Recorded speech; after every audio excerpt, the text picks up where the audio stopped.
The Plymouth Select Board discussed two potential ballot questions during their meeting last night, and joining us now is Plymouth Select Board member David Golden. Mr. Golden, good morning. Thank you so much for joining us. Good morning, Dan. Thank you for having me.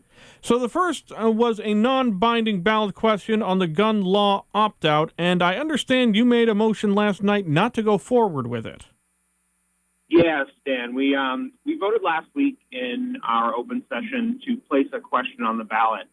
This week we were meeting to discuss the language associated with that question. Last night I made a motion to reconsider our decision to place the question on the ballot, and my colleagues and I unanimously voted to not move forward with that question. And why did you decide to make that motion? It's a great question. Thank you for asking. When I originally voted to put the ballot on the question on the ballot, my intention was that the folks who were intending to make the motion at town meeting would take a pause and allow us to hear from the voters.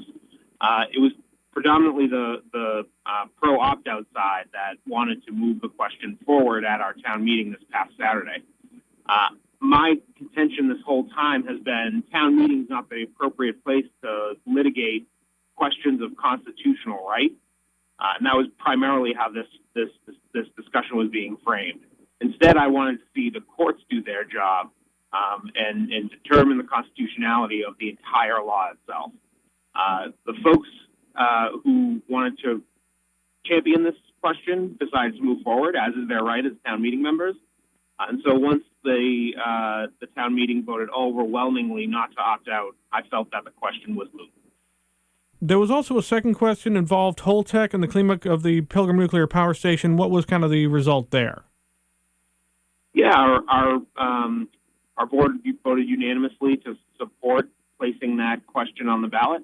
It essentially will authorize us to move forward with discussions with the appropriate state agencies and Holtec staffing to advocate for the needs of Plymouth residents. This was something that was requested by the Save the Bay Coalition.